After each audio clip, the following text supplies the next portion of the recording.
Et salut tout le monde, bonjour à la peuplade.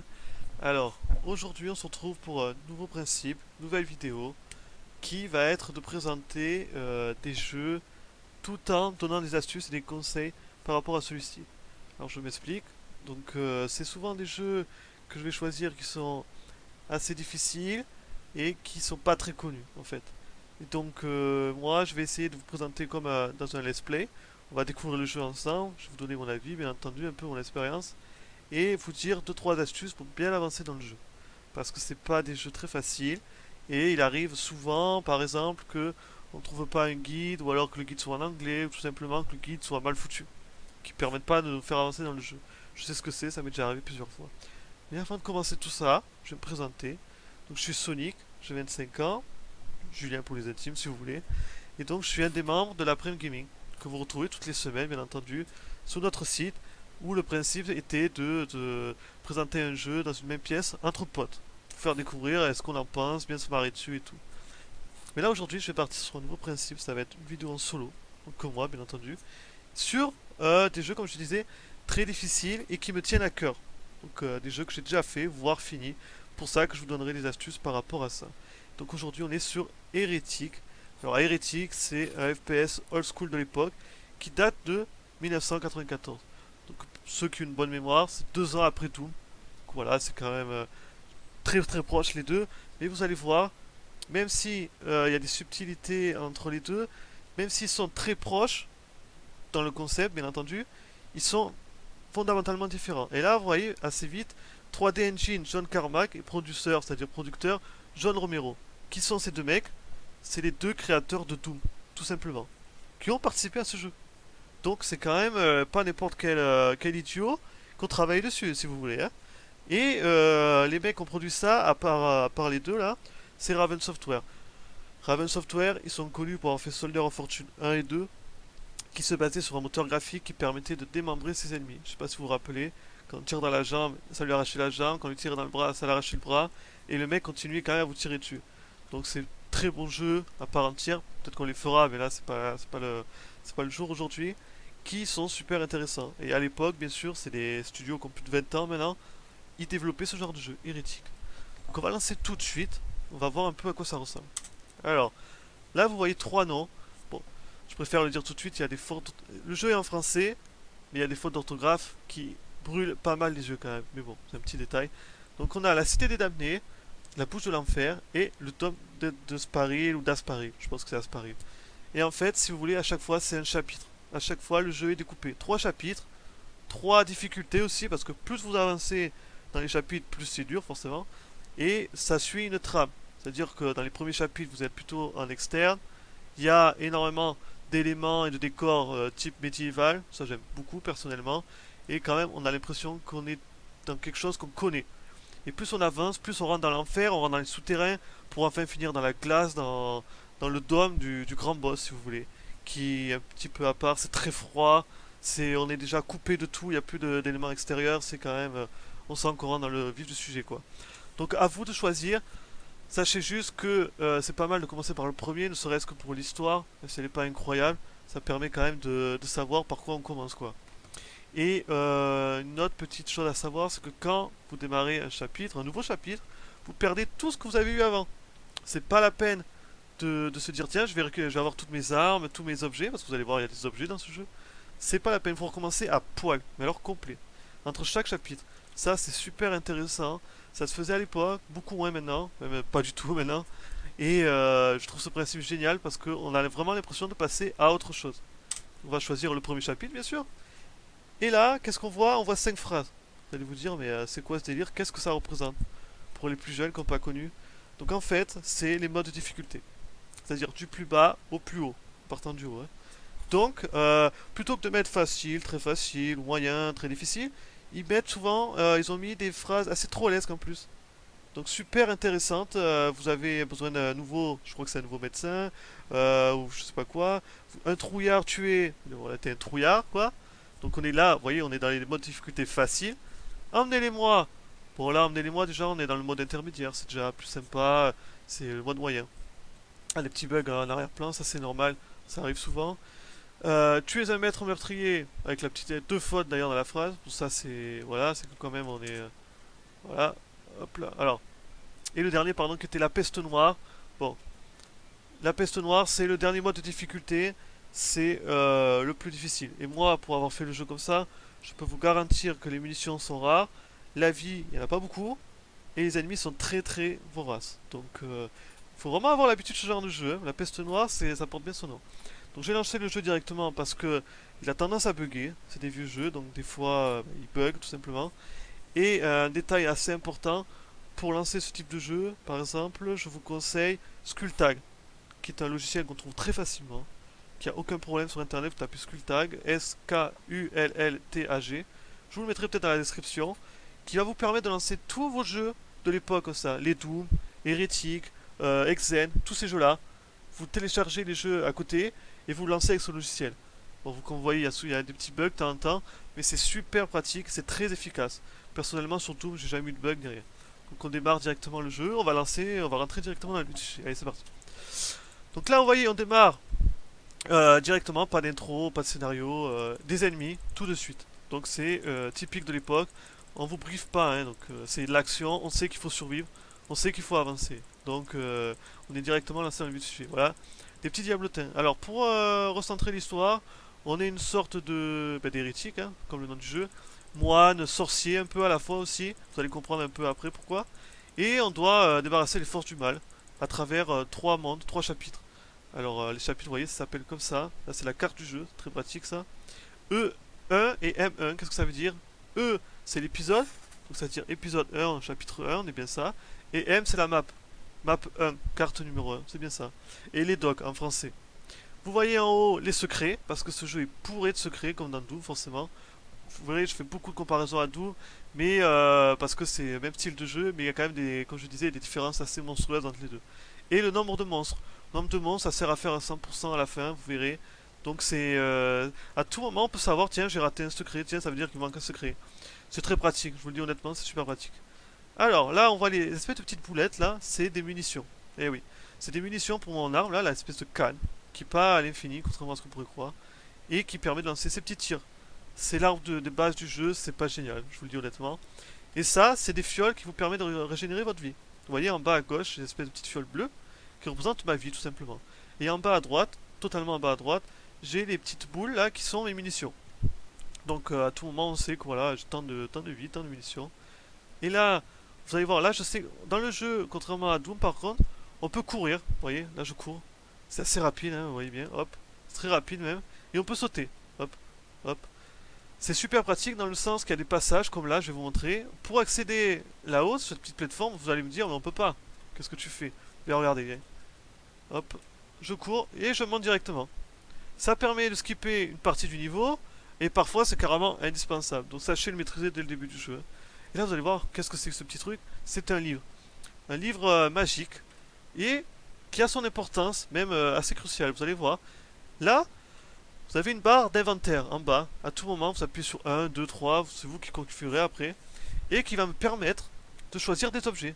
Je peux en avoir alors 7 objets maximum, pardon, qui à tout moment du jeu, je dis bien à tout moment, vous pouvez les utiliser. Donc là, par exemple, je vais le garder. On va l'utiliser un peu plus tard pour vous montrer quel effet il peut avoir ce petit livre. Sachez qu'il y a beaucoup d'objets différents. Alors de mémoire, il y a des choses qui vous rendent invincible, une espèce de petit anneau. Voilà. On prend l'interrupteur là, hop, on ouvre comme vous voyez, c'est classique, hein. On ouvre les passages secrets, des petites portes, des interrupteurs qui, au bruit, vous entendez que ça ouvre quelque chose au loin. À vous de trouver où est ce passage, hein. Ça c'est pas, c'est juste indiqué au bruit, comme dans Doom d'ailleurs. Et comme je disais, ces petits objets, ils ont tous particularité. On peut être invincible, on peut être invisible, on peut, avec les livres sacrés, alors que je viens de récupérer, en fait, ça améliore votre arme. Votre arme va devenir pendant 30-40 secondes 2 fois plus puissante. C'est-à-dire vous allez tirer 2 fois plus fort ou alors plus de balles en même temps. Donc c'est très très stratégique. À vous de savoir l'utiliser, quand est-ce que je vais l'utiliser, quand est-ce que je vais pas l'utiliser. Mais sachez une chose quand même, je vous le dis d'expérience, il n'y en a pas souvent. Donc vous attendez pas à en avoir 2 ou 3 par niveau quoi. Genre le livre par exemple, il y en a en général un ou deux grand maximum par niveau. Et ils sont bien cachés. Là vous avez vu, il n'était pas en plein milieu de mon chemin quoi. Ça vous donne envie, ça permet de vous donner envie de découvrir le jeu et de chercher des secrets. C'est quand même une bonne astuce. Et puis si vous prenez le temps de chercher justement tous ces petits objets, vous allez bien avancer dans le jeu, ça va vous donner plus de facilité. Parce que quelque chose, voilà, quelque chose qui est récurrent, le jeu est pas facile. Là, on est en intermédiaire, donc ça peut relativement aller. Sachez jusqu'en 4 et 5 mode difficulté, on est quand même au-dessus, hein. C'est quand même pas la même chose. Là, vous avez vu, on a découvert un secret. Moi, je vous conseille de voir tout ce qui est mur un peu éclairé ou qui vous paraît un peu suspect dans les murs. Vous appuyez sur la touche utiliser. Moi, c'est E, de base, c'est E. Et ça va, la plupart du temps, ouvrir un secret. Donc ça, c'est quelque chose à savoir. Voilà, cette porte nécessite une clé jaune. La clé jaune, je l'ai pas. Tout simplement, on va aller la chercher. Je crois qu'elle est par là-bas. Hop, on y va. Et donc, ça, les secrets comme ça, en général, ils sont, vous voyez, bien cachés, mais ils sont trouvables. Faut être honnête, ils sont trouvables. Voilà, un secret a encore été révélé. C'est pas très dur, vous avez vu, j'ai vu une inscription dans le mur. Je me suis dit, tiens. Et c'est le passage où j'ai sauté d'ailleurs. C'est normalement ce passage, il faut y aller par le secret. Mais bon, nous on est plus malin que ça, on a sauté quoi. Vous voyez, c'est bien inscrit, à vous de trouver. Là, on peut y aller. Je sais qu'il y a une porte, je crois, pour aller derrière. Récupérer quelques munitions, c'est pas très important. Il faut savoir que j'ai fait une vidéo juste avant ça, qui était bien avancée, mais que bon, le jeu m'a planté, donc j'ai dû refaire. Là, je suis en train de refaire, comme vous le voyez, la vidéo parce que le jeu m'a planté. Et j'avais directement récupéré la clé jaune. Et là, en fait, je sais plus exactement où est-ce qu'elle était. Où est-ce qu'était la clé jaune? Ah, tu te dégages. On va prendre le Goldwen là. Voilà. Là, est-ce que c'était ça? Je crois pas. Non, je crois pas. Hop. On va continuer. C'est pas trop caché non plus. C'est pas non plus très difficile. Mais bon, peut arriver qu'on se perde un petit peu quand même. Là, vous voyez, la carte est là pour ça. Donc, je crois que c'est plutôt là où on était au début du jeu, hein. Là, on va partir par là. Là, ici, je sais que c'était pas ça. Ah oui, voilà, je me souviens, c'est ça. Vous voyez, on va ouvrir quelque chose avec ça. La clé jaune, tout simplement. Mais c'est pas très dur, hein, mais bon, des fois on l'oublie quoi. Voilà, on va tracer, on va aller vite. Hop, vous voyez, pour savoir quelle clé il faut, c'est simple, pour regarder les deux sphères là. Les deux statues portent toujours la sphère de la couleur qui correspond à la clé. Là, on avance. Toi, tu peux crever, hop. Là, on est parti. Hop là. On ouvre ce passage là. Ah, ça y est, je me souviens. Je crois qu'il faut monter là-haut et faire un petit saut. Vous voyez là? Hop là, hop. Faut activer ça plutôt. Ouais, voilà. Vous voyez, là, je disais, c'est un jeu assez adulte, assez violent. Je sais pas si vous avez vu au début de la vidéo. Il y avait un avertisseur, voilà, violent, attention, etc. Parce que quand même, vous voyez, on voit des. Je reviens dessus quand même. On voit des petites têtes de mort accrochées en haut, vous voyez? Je sais pas si vous voyez bien, en haut à droite. D'ailleurs, on va tuer tout ça. Là, vous voyez, on voit des petites têtes de mort, des cadavres, du sang. À chaque fois, les ennemis lâchent du sang. Votre perso, quand il meurt, on va vite passer, hein, parce que le premier niveau, il est pas très intéressant, hein. Quand votre perso il meurt, il pousse des cris de hurlement, par exemple. C'est assez. Les ennemis aussi, ça leur arrive. Vous voyez, hop. Donc, c'est quand même, on est dans ce jeu adulte, résolument pour adultes, quoi. Et là, vous voyez, item 1 sur 2, c'est les items importants en général, hein. C'est-à-dire comme le livre que j'ai ramassé tout à l'heure. Il y en a 1 sur 2, comme vous voyez. Et les secrets, 2 sur 4, c'est les salles secrètes qu'on a fait. On sait qu'il y a 4 salles. Déjà, on sait qu'on. Comme ça, si vous avez envie de tout chercher, vous pouvez à tout moment refaire les niveaux. C'est pas compliqué. Vous sauvegardez. Regardez, on va le faire d'ailleurs. Vous allez dans le fichier de jeu, sauvegarde. Et là, vous prenez une sauvegarde. Là, j'ai pris la prime gaming tout à l'heure. Et on va écraser dessus. Hop, voilà. Donc vous sauvegardez à n'importe quel moment. Et c'est quand même bon, assez pratique parce que, comme je disais, c'est pas un jeu facile. Et sauvegarder assez régulièrement, c'est quand même quelque chose de relativement important. Donc là, on va tester le petit livre que j'avais tout à l'heure. Là, hop. Il faut appuyer plusieurs fois dessus pour le valider. Hop. Voilà. Vous voyez, là, je tire deux fois le tir. Hop, à chaque fois, je suis une balle, hein, comme d'habitude, hein. Une munition, on va dire. Mais ça tire 2 fois. Vous voyez, ça couvre une large zone, pardon. Et ça fait un peu plus de dégâts, je crois. Donc vous voyez, hop. Le livre, vous savez quand c'est qu'il va durer. Il est en haut à droite, il tourne là. C'est quand il apparaît. Et il va s'arrêter de lui-même dans 20-30 secondes environ. Donc c'est quand même très pratique. C'est à garder pour les passages relativement difficiles. Et là, je vais essayer de vous emmener dans une zone pour découvrir un autre objet, pour vous montrer à peu près à quoi ça ressemble. Et là, ça dure relativement longtemps quand même. Et je me fais tirer dessus de partout. Hop. Et je meurs. Vous voyez. Ça arrive. On va charger. Voilà. Tous les. Vous voyez, l'importance de sauvegarder, c'est quand même important, hein. On va essayer de passer. Les ennemis de partout.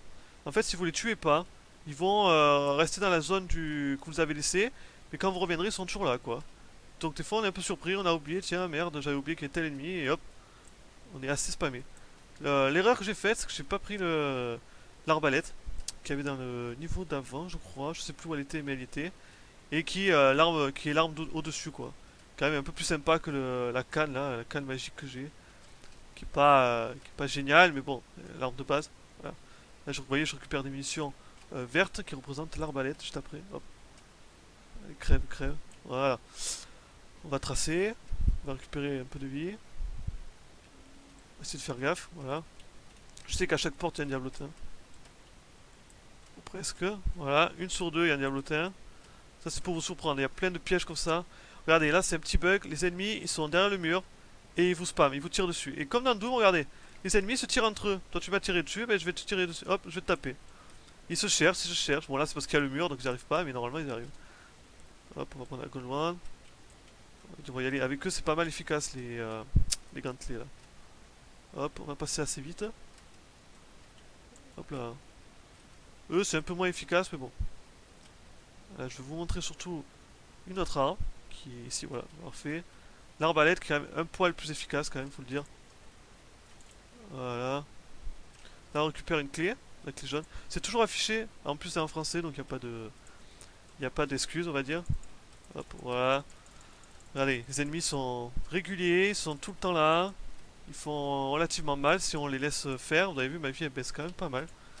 Et selon le mode difficulté, vous aurez plus ou moins de vie dans le niveau, hein. Et c'est pareil pour les munitions. Voilà. La torche qui est assez importante ici parce que, vous voyez, le niveau est sombre, je vois pas très bien. Et avec la torche, c'est automatique, on voit un peu plus loin. Vous voyez? Il y a un effet de lumière un peu plus important. Et là, regardez. Vous prenez une arme, vous avancez. Qu'est-ce qui se passe derrière? Il y a une porte qui s'ouvre avec les ennemis. C'est totalement récurrent. Hop. On va essayer. Voilà. Une astuce, pensez à strafer, c'est-à-dire aller à droite, à gauche. Hop. Pour éviter les tirs. Voilà, ce que je fais pas. Éviter les tirs. Et puis se mettre à l'abri quand il faut, quoi. Vous voyez? Là, je laisse venir. C'est pas mal de laisser venir. Ils sont pas très intelligents. Mais ils sont quand même assez coriaces, quoi. Ils vous lâchent pas comme ça. Hop. Voilà. Je crois que je t'ai bloqué derrière. Hop. On va faire le ménage. Parce que je sais qu'il y a des munitions d'arbalète. Voilà. Juste dans le coin. C'est des gros packs carquois de flèches, vous voyez. C'est très important de récupérer les gros packs de munitions. Comme ça va vous faire pas mal d'économies. Parce que le jeu, bon. Les munitions, elles tombent assez vite. Surtout pour les armes de fin de jeu qui sont assez gourmandes. Donc on a récupéré la clé, on va pouvoir continuer. Voilà, lui il est toujours là. Ça il faut. C'est la prochaine arme là. Vous voyez les petites boules là qui vont avec, c'est la prochaine arme, je sais plus, il faut activer l'interrupteur, je sais plus lequel. Voilà, on va passer vite. Là ouais, je suis déjà en auto pour courir. Soit vous l'activez vous-même, soit c'est vous courez tout le temps. Alors le petit danger, c'est quand ouais, ils s'attaquent entre eux, vous voyez, je sais pas si vous voyez. Hop. Regardez, Diablotin combat avec le petit démon. On va essayer de se garder quand même parce qu'ils perdent pas de temps.